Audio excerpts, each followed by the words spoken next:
to 7 p.m. every weekday. Right here. On Hard Facts. On Hard Facts. Hello, Lagos. Good afternoon. I am Sandra Ezekwesili, and these are your Hard Facts. Shaku Maku, everybody. All the way from Pretoria to Lagos and Abuja. It's happening. I'm Aghogho, Oboh. It's been a dark week in our history so far. First, we saw our country people attacked in South Africa, but now we're seeing some of our country people here in Nigeria committing robbery and vandalism in the name of protest. It's all very sad, Aghogho. Yeah, it's really sad. And it's been very fluid. Even just as we are coming in, stories breaking in from Pretoria and back to Abuja and then Lagos. A lot of stuff happened. We're going to try and put all of that in context. Cover as many as possible. As many as possible. But this story isn't going anywhere soon. This definitely has become the biggest diplomatic spat between Nigeria and South Africa since 1994, 1995 rather, when Ken Saro-Wiwa was killed. And South Africa and Nigeria's diplomatic face-off began then with expulsion from the Commonwealth. And you remember the famous back and forth between Sani Abacha, then military despot, and Nelson Mandela, president of South Africa. This one comes next to it, most likely. It's all very sad. Hard Facts does not shy away from the truth. Aghogho and I are here daily to give you what we promise, the best insights into today's most important topics. We bring them to you, we break them down, we give you the facts, and you form an informed opinion. And now you can see us while we do it, because Nigeria Info allows you to see your radio. Get online, Facebook, watch us live, Twitter, watch us live, YouTube as well, watch us live. If you missed any of last week's shows, you can still catch up online. Facebook is Nigeria Info 99.3. Twitter is Nigeria Info FM. YouTube is Nigeria Info FM. We have a great show for you today. We're starting with the big three, and all our big three stories today about the aftermath of the xenophobic attacks on Nigerians and other Africans in South Africa. So Nigeria, while we're getting into the studio, we heard has recalled, has plans to recall their ambassador, and politicians are calling for shutdown of SA businesses. And there's been riots and looting spreading across Nigeria, and some SA businesses closed their Nigerian offices temporarily. On the glass ceiling today, I'm talking with you about a very serious crime. It's Wednesday, so it's glass ceiling day, and this crime is eating into our society. It's human trafficking, especially sex trafficking. Let's have that conversation. On the big hard fact, what are we doing, Aghogho? Yeah, we're staying with a story we should have done yesterday, but because of the the problems we had in Lagos and several parts of the country following the attacks in South Africa, we're going to be looking at the fraud, the aftermath of the fraud situation, where at least 77 Nigerians were mentioned in a fraud-related incident in the United States. A number of them been picked up in the United States, and we'll have conversations with the spokesperson of the Economic and Financial Crimes Commission, as well as a venture capitalist, right? Yes, indeed. As well as get somebody who's also in IT who understands the workings of these things and see if we can learn a lesson or two. Yes, and indeed. That's all the big hard fact. So you hear somebody from the world of finance, you hear somebody from the world where they prosecute fraudsters, and you hear somebody whose business it is to make sure that you are not defrauded. It will be so lit. As usual, throughout the show, we're bringing you the latest updates from the worlds of news, sports, and entertainment, and we'll wrap up with I Beg to Differ and Lagosa. But let's get into today's Big Three. This is the Big Three. The Big Three. On Hard Facts. On 99.3 Nigeria Info. You know what to expect on the big three stories that everybody's talking about right now. Why can't the police stop the looting? Are you happy with what Nigeria is doing? How the Nigerian government is reacting? Should our leaders be calling for a ban on SA businesses? And how should South African businesses be responding right now? We'll get into the stories. Our woman of the moment is in the studio with us. She was out in the field yesterday dodging gunfire at Jakande when the heat started. I'm talking about the heat from the people who started to protest and it degenerated into a riot. IJ, good to see you alive and well. A lot of people, it's my pleasure. A lot of people get asking, I hope Ijoma is okay, and I kept saying she's safe. fine. She's safe. I stepped over to you quickly. Everyone was worried about you. Yes. I really like the love and the care. Yeah. I didn't know you guys loved me this much. We do, we do. So talk Thankfully. to us. What's happened since the time you covered the first riot at Jakande? Oh, yes, of course. I shouldn't say that I'm yet to get over the trauma and everything, but I should also mention that, well, between yesterday and today, I was there this morning. Yeah. I was there this morning, and I could see the armored tank from the RRS, the Nigerian police, and I could also see employers and employees strolling around the shopping mall, not knowing what to do, either to open for business or To keep it locked. to keep it locked. But for the few hours I stayed back to see and to cover what was happening, I noticed that all the shops were under queues and locked. They are still scared of a reprisal. But the painful aspect of everything that happened yesterday was the fact that it wasn't a protest. It was an attack on fellow Nigerians. The guy that was shot was a Nigerian. He wasn't a South African. Everything that was done yesterday, you could see social media videos of people being attacked. Was it supposed to be so? We have lots of questions, and this is really sad. Ijoma Sek is also our security correspondent. Ijoma, what has the police been doing? Because we got reports, and we're going to get into that on our second story. We got reports about different shops that were looted in Shangotedo, Surulere, Maryland, Ikeja as well. And the police was supposed to be on that matter. As soon as that first mall was attacked, one would expect that they will get proactive and send their people out to make sure that other South African related businesses were not attacked. So what happened there? Okay, like after an hour of the whole thing that was happening yesterday, I put a call through to the police public relations officer, Kanabala, and immediately said, IJ, take cover where you are. My first attack, I attacked him at first. I was like, I can't see police officers here. But trust me, I saw some vans and I saw some policemen. But trust me, the police officers we have on ground and the mob, they outnumbered them.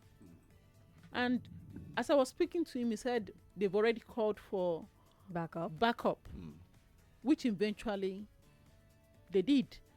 And the other thing that I think caused a delay, I'm not speaking on behalf of the police now, but I feel the delays was caused by massive traffic. The youths were angry around Jakonde area, and they started phoning their friends from far and near. That caused a huge traffic from VI. You can imagine, the traffic started from Victoria Highland down to Jakonde, and it was a standstill. So this morning, when I was interviewing the police officers on ground, they told me, they said it took them time to get there. Basically because of the traffic. Yes, of course, if there was anyone in an ambulance yesterday, I'm sorry to say, the person would have passed out. But you know what I find amazing? Because I'm pretty familiar with that area in Lagos. I worked there for several years. There's a police station at Jakonde. Ilason police station. Ilason police station. There's which another is one down the road as well at good. Ekota. How many policemen? In fact, you can jog in 5 minutes in fact, less than 5 minutes from the one at Ilason to the shop, to the place where the incident happened. So I know at some point I understand they had police vehicles. Why they didn't move in on time to secure the area to prevent the mob from gaining access to the perimeter, I found surprising. Aghogho, so when I got there, I saw 2 police vans, which one of it was burnt down. You mentioned the Ilason police station. The last time I visited the Ilason police station, we have few police officers there.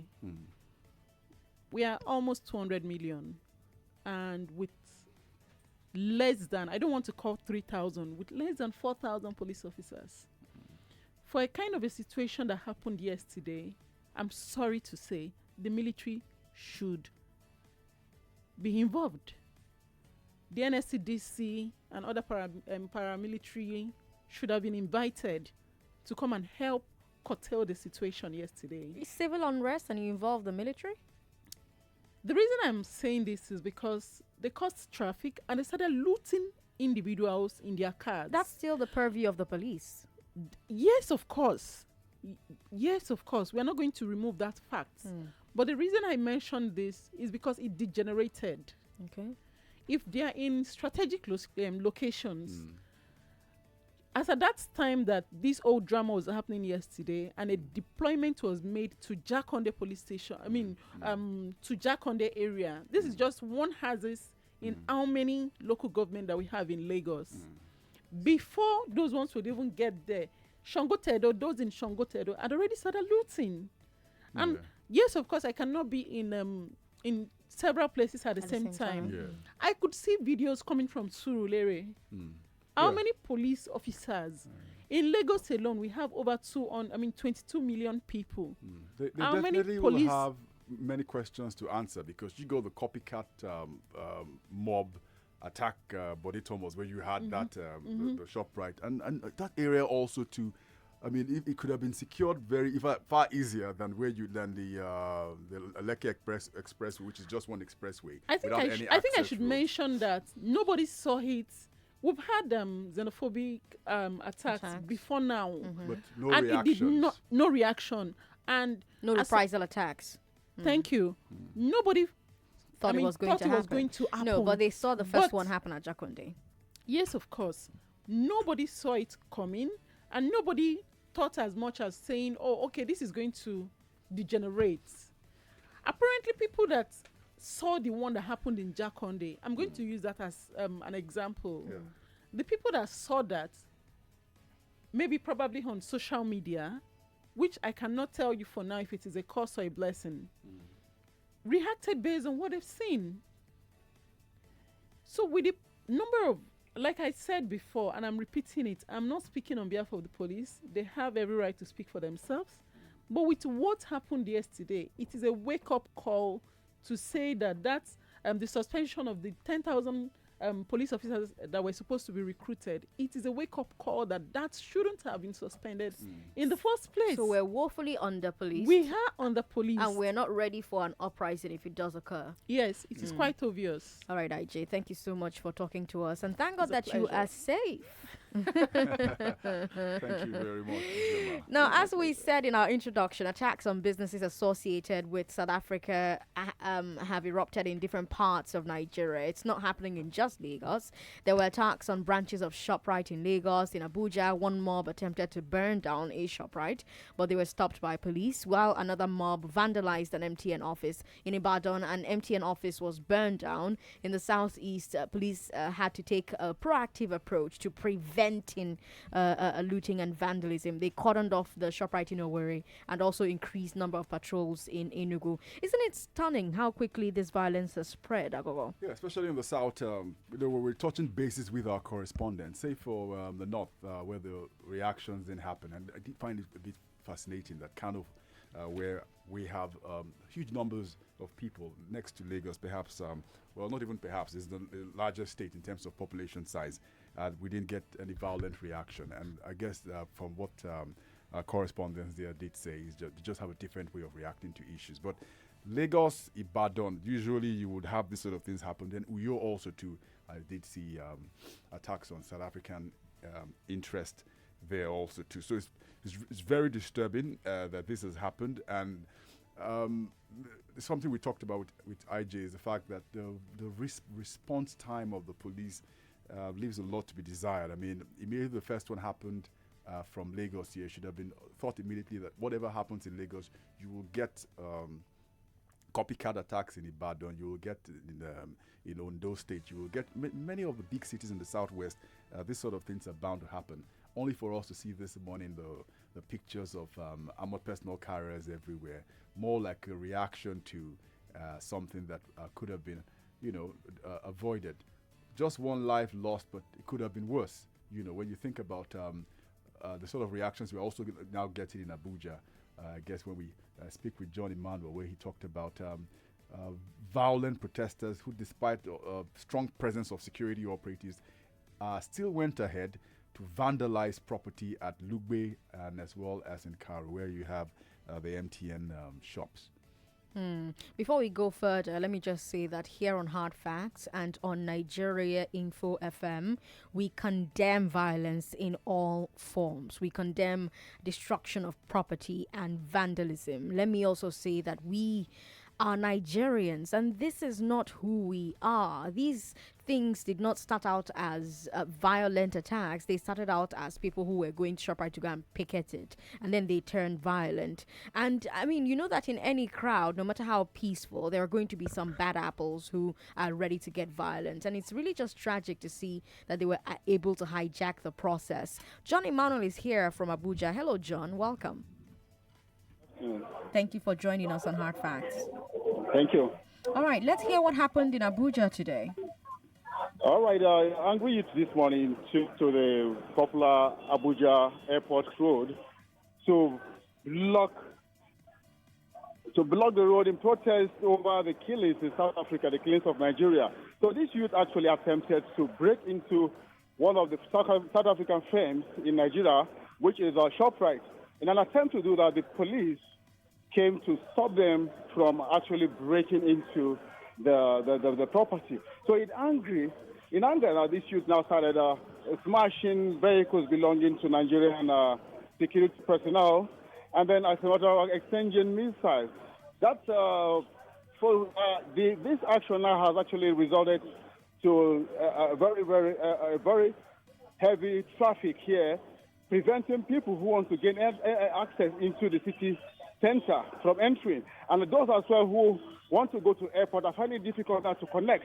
So, for now, as I'm talking to you now, the security personnel, the security agency are deploying more personnel here to see how they can ease all the traffic and prevent this youth actually from breaking into the ShopRite. And then I think this effort is beginning to yield up something, because the road, the traffic is beginning to reduce, and people who have been stuck in this traffic for over 6 hours now can now move their vehicles. Hello. Yeah, thank you. So you said the vehicles of the people who've been stranded are now being moved, John. They're beginning to move now. At least there's a hope for them now. So, okay. And then one of the security agents who spoke to us earlier actually said that they're making effort to see that they clear the road before 4 p.m. We don't know. Yeah, before I let you go, John, this mob are they protesters? Is there some organization around what they're doing, or is just a random protest? Thank you very much. It's actually not organized by any organization. These are youths who are living along this axis. Yeah. Most of these youths are actually, if you know Abuja very well, the popular Lugbe, the airport road, there are youths from different parts of this country who, some of them actually do menial jobs, and so there's no actual a body or a face that is behind the protest. So these youths just woke up and then felt that if from the video they saw, that they vowed that they are going to retaliate what the South Africans have been doing to Nigerians over there. So, and then they are so resolved that nothing will stop them. So that means that the security personnel here will have to be here for another God knows when, because if they give these youths a little space, they are going to do more worse than that. Earlier, some of the facilities are like billboards. And then other facilities of the ShopRite were vandalized. So, and then the only thing the security personnel prevented is allow them getting direct access into the mall. So that is it. So anyway, even now they are throwing canisters now just to disperse some of them that are coming. Okay. Yeah, canisters are being thrown. The police are throwing tear gas canisters now to disperse the youths who are coming in their numbers again. This is currently happening? Yes. Currently happening. Okay. Yeah. So we're going to keep our eye on that story, John Emmanuel. We're going to call you again to find out what's happening. Thank you so much for talking to us in Lagos. Oh, you're welcome. All right, Aghogho, it's almost like these people saw the videos of people looting here in Lagos and said, you know what, we can loot these places as well and cart away with things. And, interestingly, in previous times, this xenophobic attacks have happened. The physical reactions had actually come from Abuja, not even Lagos. Well, just a group of protesters. This is the first time it happened It's the in first time Lagos. happening in Lagos. So I guess they say usually when Lagos does this stuff, they probably Everybody want else to does it. their Now, own there are thing. a lot of people who are saying the president should address the nation in person, not by press statement, but by a televised address. There seems to be a lot of unrest and a lot of anger, and perhaps if the president speaks, it would be a unifying moment for the country. What do you think? Yeah, definitely. And but by the time we take a quick break and come back, we'll look at some of the things that have been going on. A lot of meetings happening and plenty of stuff happening that we should have a look into.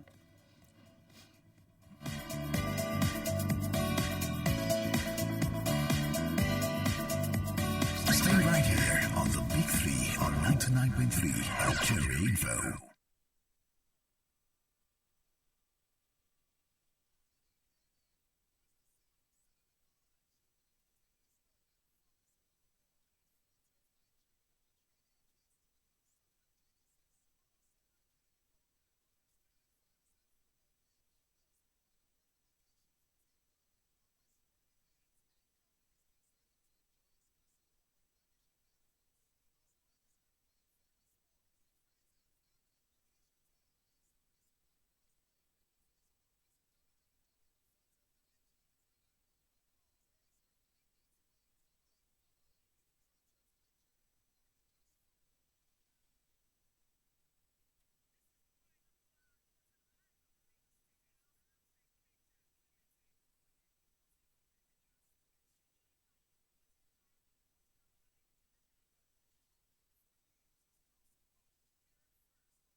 This is the Big Three The Big Three on Hard Facts. on 99.3 Nigeria Info. We're receiving reports that Nigeria is about to recall her High Commissioner to South Africa for consultation in light of the xenophobic attacks on Nigerians and Nigerian businesses. In diplomacy, recalling an ambassador is a way to express serious displeasure about a situation. And this comes 2 days after the Foreign Ministry summoned the South African High Commissioner to explain the situation. Meanwhile, Senator Jusuf Kalla has called for the government to shut down South African businesses operating in the country. And former Senate Deputy President Dike Kwerimadu has called for the breaking off of ties with South Africa. Big steps, big rhetoric. Yeah, a lot of stuff is happening. It appears that the early steps taken with the announcement made by Jeffrey Onyama saying that which is what has been on the ground with the envoy. Unfortunately, people talked about the envoy going to South Africa arriving by Thursday. Things would have moved very quickly, and he's going to get to South Africa with still news, because there have been reactions in Nigeria. There have been reactions in Lusaka, Zambia, where the Zambian, and interestingly, what is going on today in South Africa is the World Economic Forum. What is happening there is just a shadow now because of big protests also going on I understand, in Pretoria over another incident about a woman who was raped and killed. And they say who is next is the hashtag that is South Africa. They tried to storm the venue of that conference this morning and were pushed back. Stun grenades were used. So the South African President Cyril Ramaphosa must be feeling it really hot and hard, because the conference that was supposed to look at things like the African Free Trade Agreement and all of that has now been overshadowed by protest over the xenophobic attacks, and as well as internal protests over South Africa's embarrassing crime statistics for women who have been attacked. So when when the story had come that a number of African leaders, including Rwanda's President Paul Kagame and Denis Sassou Nguesso, the president of Congo Republic and DR Congo, Tshisekedi, saying that they weren't going to go for the summit. People had poked fun at Nigeria's president, saying that how come you're going to be taking part in a summit where the nationals have been directly involved? And the summit that was supposed to have the vice president in attendance began today, and the fact that he's not there means automatically that we're not attending that one. And also very importantly, We boycotted it. Yeah, a statement from the foreign ministry warning Nigerians to avoid certain areas in South Africa where their safety may be compromised, saying don't go there until that has been resolved. So we're going to need some more information from the Ministry of Foreign Affairs, saying what areas in South Africa or Southern Africa that Nigeria's lives may be in danger. This is very important because many times the Nigerian government has been criticized where we've had this sort of diplomatic spat, which was be denied in the past, but obviously it's a diplomatic spat where we've taken actions and then we've had to face the consequences of not following through with our Nigerian nationals in those countries to provide them security, to provide our embassies, consular services to them while they are there. This happened in Sierra Leone during the Civil War, where Nigerian ECOWAS troops targeted the RUF there, led by Fode Sanko, and left the Nigerian guys there to stew. Many Nigerians were attacked and they're, given the short sleeve or the long sleeve when they were caught as they tried to flee from Freetown during the war then. But this is not the war in Sierra Leone, but definitely they would have to take care of the Nigerians, several of them who are in South Africa, who, because of what is going on here too, safety may also be compromised. Well, I'm sure that the people who wanted a strong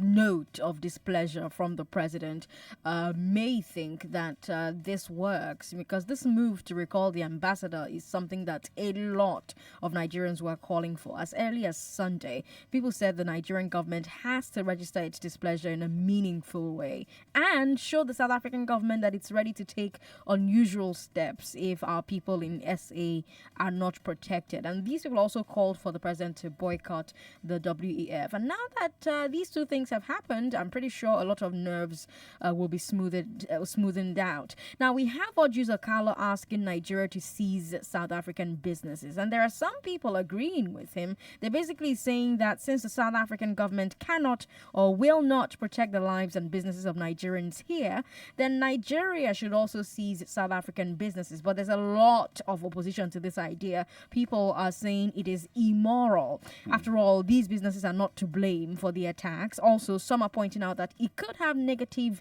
effects on investment in Nigeria. We haven't finished dealing with the PNID yet. They want to throw in this one. I know a lot of people can attest to what happened in the 80s when nationalization happened and they seized a lot of firms. We didn't get any better from it over the years when those companies were taken over by the government, and corruption and the rot was a testimony afterwards. But it's a fluid day, and so many stories coming in from what is going on, and I'm touching bases with the South African media to see how the story is being covered. And it appears now that they're getting those stories about the reactions in Nigeria to what has happened, and they're also now concerned. But unfortunately, many of the stories also in South Africa, anybody mentions some of those things, they're also putting out there by several of the media, which have been including the business community. Business community is very worried too. Yeah, sometimes they've been irresponsible in how they have reported what is going on here about, this the Nigerian policemen are protecting South Africans nationals who have been attacked. I think Citizen was one I saw that said that. I saw businesses. But they also, unfortunately, create an impression that we are in support of certain groups that are calling for terror organizations to strike over there, which is absolutely ludicrous.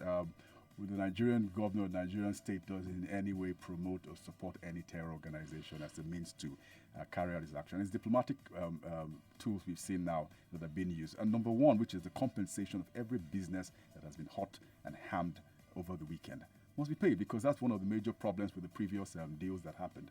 But the other one, which we're not too sure about, which the foreign minister talked about, was allowing Nigerian security operatives access to Southern Africa and Johannesburg and places where you have Nigerian businesses to man and protect those businesses it's a bit tricky. What law allows Nigerian policemen working in the country? I mean, if you do catch people who are involved in crime, are you going to bring them to Nigeria to be tried, or are you going to work with the South African system when you're not part of that country? So it's tricky. I think. And then you move on to our final story, where MTN has shut down some of its offices in Nigeria due to the rise in violent attacks against businesses associated with South Africa. MTN offices in Abuja, Lagos, and the Southeast, Port Harcourt inclusive. Southeast were attacked yesterday, but the other offices have been shut down temporarily because businesses have to protect themselves. Like I said when we started this conversation, Nigeria Info FM strongly condemns this violence against companies and people here in Nigeria. Violence is not the answer. As MTN closes its doors, they won't stop there. They will probably also talk to their embassy and to their government. They're going to say, look, this xenophobia matter at home started affecting businesses here in Nigeria. Something has to be done. So let's not be surprised if after this you see the South African government spring into action in terms of cracking down on xenophobic attacks. I mean, earlier this week, there were calls from several quarters to boycott South African businesses. The reasoning was that if the businesses feel a pinch in their profits, they will put pressure on their government. And now notice that as soon as the news of attacks in SA broke and Nigerians started shouting, all these companies started coming out with statements condemning xenophobias. I read different press statements. And these companies are serious about business, so they understand the power of bad PR and they want to avoid it at all costs. So like we said, so many stories coming in at once. We're trying to keep our hands on as many as possible, but we want to take your thoughts as well. So please give us a call and let us know if you think the police is doing enough to protect these companies. Do you think the police reacted quickly and effectively to stop the looting that happened yesterday? Are you going to join us to condemn these looters? And how should we be engaging with South African companies about xenophobia? What role can they play at home? Do you think there's a role they can play at home? Are you happy with the idea of recalling our ambassador? What other steps do you think the government should be taking here? So much happening. 01277 0993 01277 1993 01277 2993 and 01277 3993. 0993 is the line for women only. If you're a female and you want to contribute, 01277 0993. That's the line that has been reserved for you. Austin is in Lekki. Austin, welcome. Good afternoon, Sandra. Good afternoon. Mr. Oh, I greet you. I greet you too. Good afternoon. And I thank God for the safe arrival of Mrs. Ijama Estate. Thank you very much. May God bless the work of our hand. Yes. Right. First and foremost, I condemn the reprisal attack. Like I said yesterday, that if Nigerians goes out for reprisal attack, it may be worse than what we are witnessing in South Africa. And the police too have not been, up and doing in their duty. Because if this particular reprisal attack is happening to any politician, you will see them working around the clock to make sure that nothing, everything will be protected. But the second blame goes to the federal government because they were so aloof, especially our president. Mr. President, everything boils down on his table because he didn't act as a president, as a sitting president.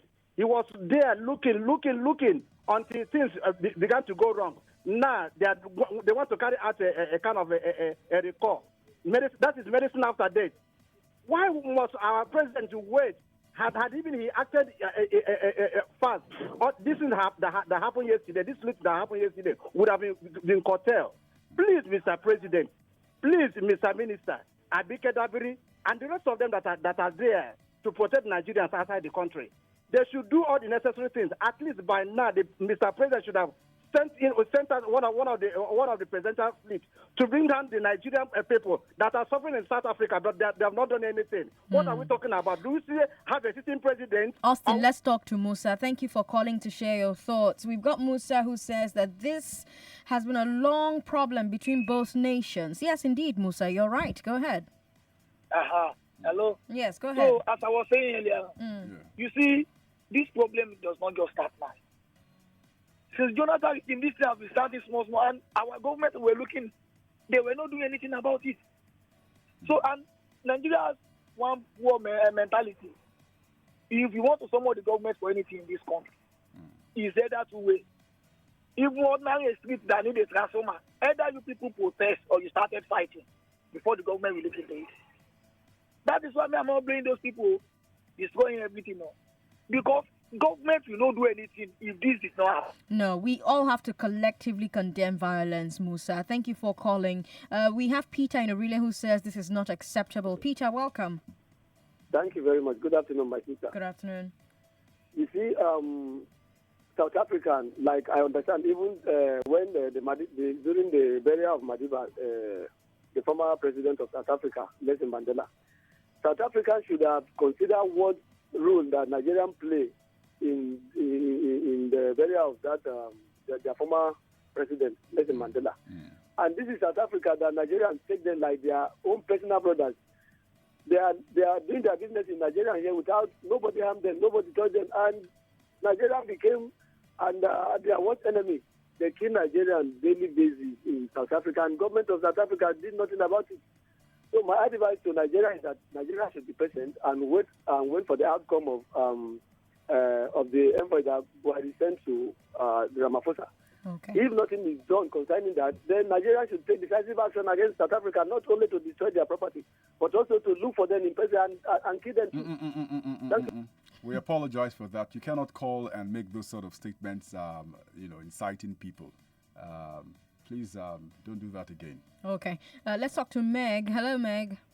Hi, Sandra. How are you doing? Fine, thank you. Shaku Maku. Hey, Makushi. How are you doing today? I did, can't wait. I shouldn't be smiling because indeed it's a very sad day for all of us. Yeah. I was almost caught in between that Jakonde Wahala yesterday. Yeah, that place is a trap. Now we realize it's unfortunate we are where we are as a country. Very sad. Like somebody said earlier, if the president had deemed it fit to address us when this thing started, just to calm our nerves, and we assure Nigerians that even these businesses that are supposedly owned by Nigerians are just franchise that were brought by Nigerians into the country. I'm sure this would not have happened. But what do we have? Nobody is talking. Nobody is saying anything. And let me tell you something. Nigeria is a time bomb waiting to happen. Just give the youth any opportunity to do anything. They will escalate it. It's born out of pain, out of poverty, out of hunger, out of everything you can think of. Not justifying it. It is so wrong to do that because I have young friends who normally, if I go to ShopRite, I live close to ShopRite. If I go to ShopRite to buy bread, or if I want bread, I will call them to say, do you have bread? I had to call them yesterday evening to find out if they were safe. It was that bad. And what am I saying? Why did we not preempt this situation? Just a call on the nation to say, let's hold on. We are deliberating on this issue. It's been going on for a long time. So what do we want people to do? They take laws into their hands, which is so wrong anyway. People were hit yesterday. Cars were dented. These are Nigerians, not South Africans. The young who died yesterday was not a South African. He's a Nigerian. He's gone. He will go and meet his maker and said he was caught up in a riot. That's what he will tell his God. So it's important that ministers, commissioners, whoever is in government, they should give priority to those things that should be given priority. This xenophobic attack has been waiting to happen in Nigeria. Nigeria has been waiting to retaliate. But unfortunately, we are taking it out on the wrong person. Because most of the ShopRite outlets we have in Lagos, in Abuja, in Port Harcourt, are not owned by South Africans. It is just a franchise brought in by Nigerian business owners and businessmen. I rest my case. Meg, thank you so much for calling to share your thoughts. Bumi, unfortunately, we have run out of time. He says that this is a lot more than a reprisal attack. I'd actually like to hear the end of that thought, but we've run out of time. Coming up is the glass ceiling. We're keeping our eye on this situation. The more we know, the more you will know. And as soon as we know it, you will do too. The glass ceiling today, we're talking about something equally serious. Human trafficking, sex trafficking. That's coming up. I'm going to be talking to a survivor, and you'll hear her story, and it will break your heart. 99.3